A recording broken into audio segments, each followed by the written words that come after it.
Hi, happy morning. So today's topic is kinematics. It is a branch of mechanics. Mechanics, we know generally it is divided into classical mechanics and quantum mechanics. Classical mechanics is again divided into statics and dynamics. Dynamics, it is again divided into kinetics and kinematics. So, we are going to see kinematics. Kinematics and kinetics both are study of motion of bodies. But what is the difference between kinetics and kinematics? It is study of motion of bodies with reference to causes of motion.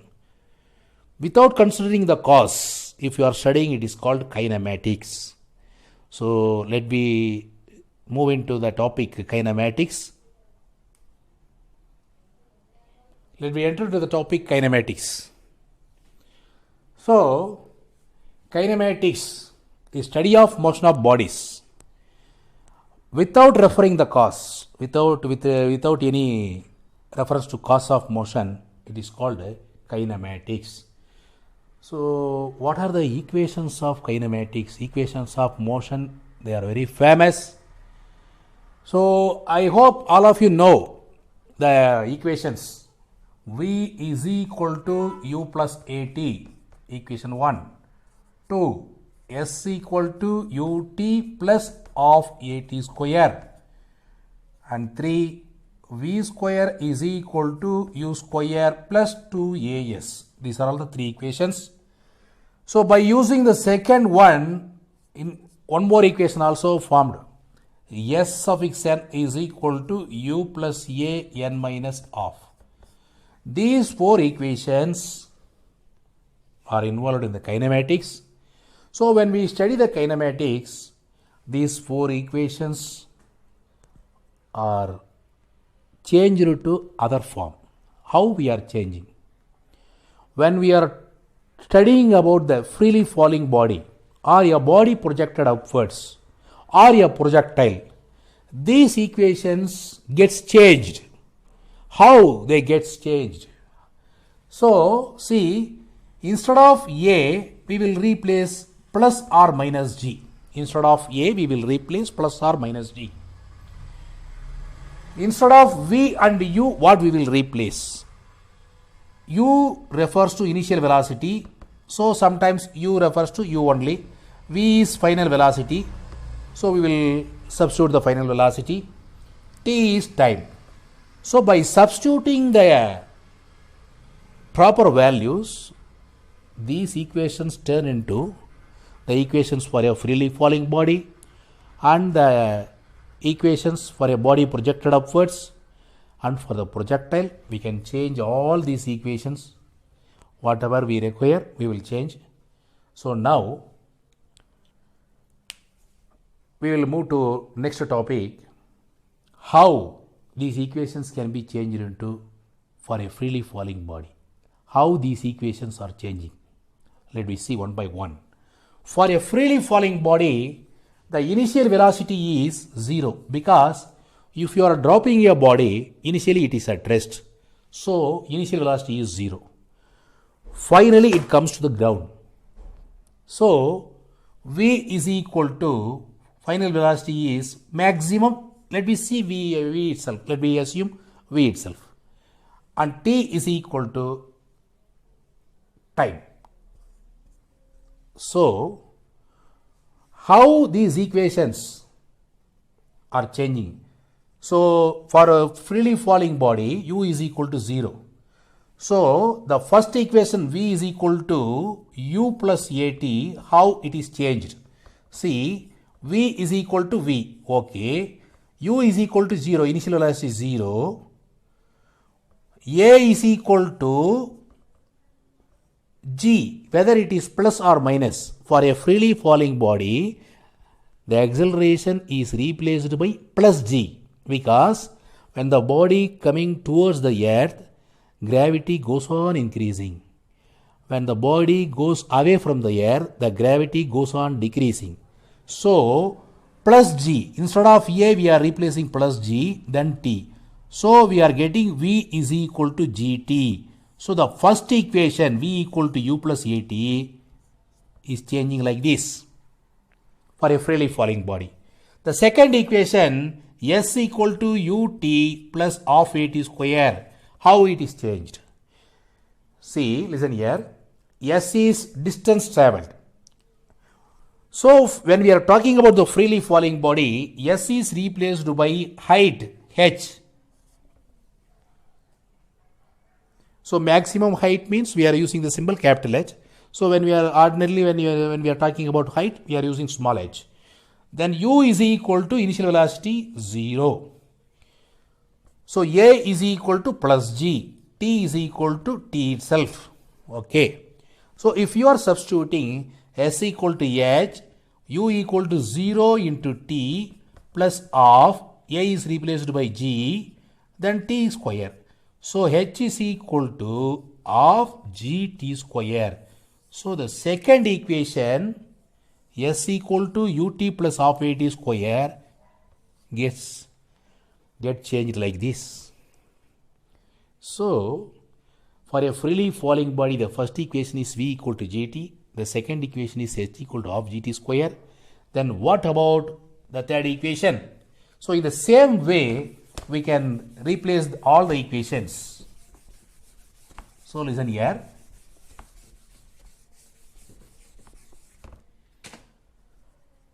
Here V square is equal to U square plus 2AS. U is equal to initial velocity for a freely falling body. V is equal to V itself. When it reaches the ground, before it reaches the ground, the final velocity is maximum. So let it be some value. So we are putting V is equal to V itself. When it touches the ground, it becomes 0. So we don't go to that step. So final velocity is V. A is equal to plus G. S equal to H. So if you are substituting all these values in this equation, V square is equal to 0 square plus 2GH. So V square is equal to 2GH. V is equal to square root of 2GH. So the third equation, V square is equal to U square plus 2AS, changing like this for a freely falling body. Now, how this equation changes? S is replaced by H suffix n, U becomes 0, then AG, it is n minus half. So H suffix n is equal to G into n minus half. So far we have seen how the equations of motion are converted for a freely falling body. So far we have seen. Now, the same equations of motion can be converted for a body projected vertically upwards. For a body projected vertically upwards, we can convert the same equations. Suppose if you are throwing a body vertically upwards, suppose let me assume the body is thrown with certain initial velocity U. So U is replaced by U. When it reaches the maximum height, the velocity goes on decreasing because of the gravity. The velocity goes on decreasing. When it reaches the maximum height, the velocity becomes 0. So the final velocity becomes 0 when it reaches maximum height. So A is replaced by minus G. Why we are replacing minus G? When a body goes upwards, the acceleration due to gravity influenced on the body goes on decreasing because it is going away from the earth, center of the earth. It is going away from the center of the earth. So A is equal to minus G. S equal to H. S distance traveled. Here the distance traveled is replaced by height. So now the same equations, how we are changing the same equations by applying these parameters. See, listen here. V is equal to U plus AT.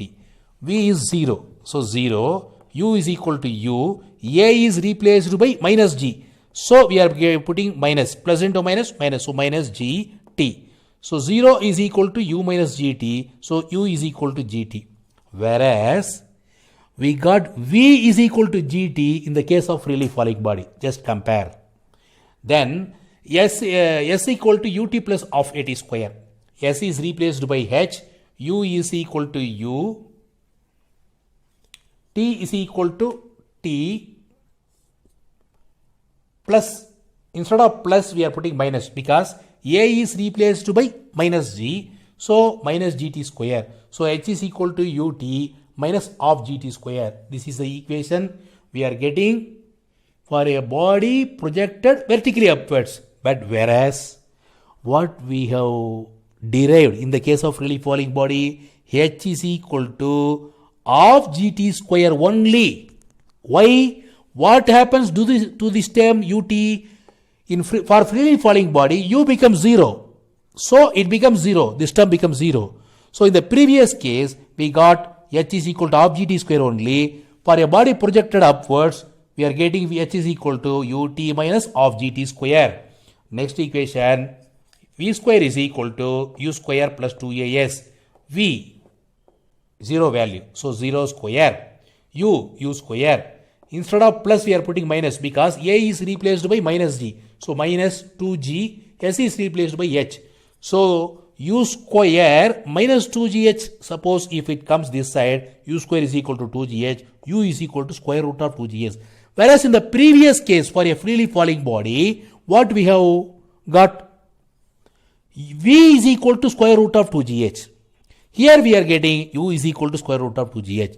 So you please compare and study. For a freely falling body, what are all the equations? For a body projected vertically upwards, what are all the equations? Please compare and study. You will remember easily. Now next one is Sn is equal to u plus a n minus of. So Sn, S is replaced by h and suffix n is equal to u minus g n minus of. In the previous case, u becomes 0. So we are getting only a n minus of. A n minus of. So here what we are getting, hn is equal to u minus g n minus of because a is replaced by minus g. So we are getting hn is equal to u minus g n minus of.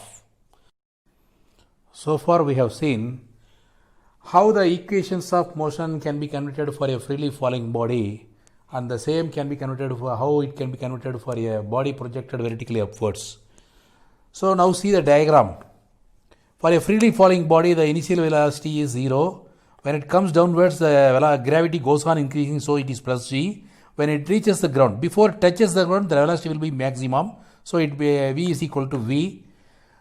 For a body projected upwards, the initial velocity is u. When it goes up, the velocity goes on, the acceleration goes on decreasing because it is moving away from the earth. So a is equal to minus g. When it reaches the maximum height, v is equal to 0.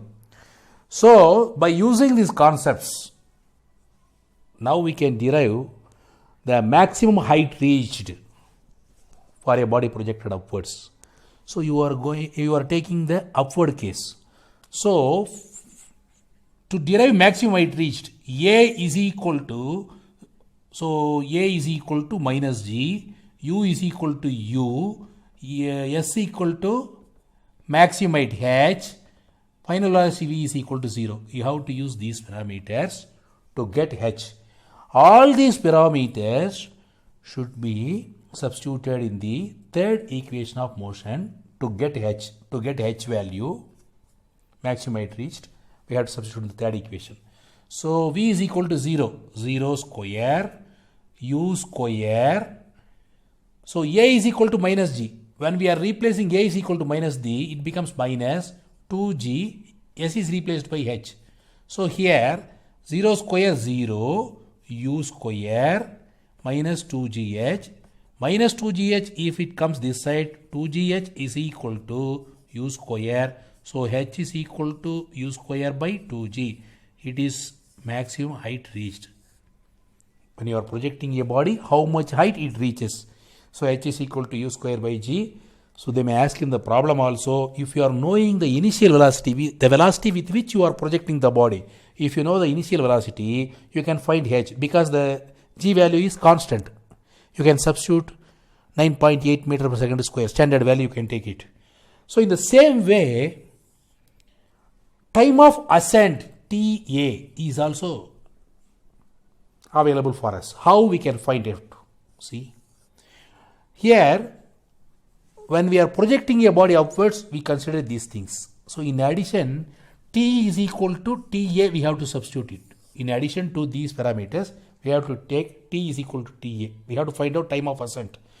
So all these parameters, where we have to substitute it? We have to substitute in the first equation. When we are substituting in the first equation, we will get TA, time of ascent. So V is equal to 0, U is equal to U, A is equal to minus G, T is equal to TA. So if it comes minus GTA comes this side, GTA is equal to U, TA is equal to U by G. So TA is equal to U by G. Time of ascent is equal to U by G. So the time of descent also will be equal to U by G only. Now I will tell you how we are getting TD, time of descent. That also I will derive. So listen here. So by taking the second equation, S equal to ut plus half at square, we can derive time of descent. How? S is equal to H, maximum height reached. That we have derived previously, U square by 2G. You know this value. So now time of descent means maximum height to ground it reaches. So when it reaches from maximum height to ground, what is the parameters? The initial velocity U is equal to 0, A is equal to plus G, V is equal to V, T is equal to TD because it comes from the maximum height to ground. So all these parameters, we have to substitute in the second equation of motion. S equal to H is equal to U square by 2G. So is equal to U is equal to 0 into T suffix D. T is replaced by T suffix D of G T suffix D square. So when it is multiplied, T suffix D is multiplied by 0, it becomes 0. So U square by 2G is equal to GTD square by 2. So half I can write like this. Now suppose you are multiplying G, cross multiplication, these two cancelled. So what happens? U square is equal to G square TD square. U square is equal to G square TD square. So TD square is equal to U square by G square. So the next step, TD is equal to U by G. So you are getting the same value. What is time of ascent we got just now? TA is equal to U by G. Time of descent also U by G. Only now to get TA we have used the first equation. To get time of descent TD, we are using second equation. For maximum height reached, we are using third equation. So to find out maximum height, ascent, descent, what are the equations we are using? Just you keep it in your mind. You will derive easily. And one more thing I want to tell you guys. Suppose if you don't know how to derive V is equal to U plus AT, S equal to UT plus half AT square, V square is equal to U square plus 2AS, Sn is equal to U plus AN minus half. These are all the basic equations. If you don't know, I will put a separate link in the YouTube. You just refer that link. In that link, I will explain how to derive the equations of motion separately. So now I have covered 3 parts. In introduction to kinematics, I have covered 3 parts. So how the equations of motion can be converted for a freely falling body, part 1. And how the equations of motion can be converted for a body projected vertically upwards, part 2. How maximum height, ascent, descent we can find. So flight nothing. If you are adding ascent and descent, you will get time of flight. So time of flight is nothing but capital T is equal to 2U by G. Just you are adding ascent and descent. U by G is ascent. U by G is descent. If you are adding U by G plus U by G, you will get 2U by G. So that also you can derive directly by using the second equation. If you don't know, you can just add the equations. After deriving ascent and descent, you are adding, you will get time of flight. So this is the method of getting maximum height, ascent, descent and time of flight. So we have covered 3 parts in this introduction part. So let me move on to projectile motion in the next video. So now I come to an end. To know about how we are deriving these equations, you just see the link. I will explain. Thank you very much.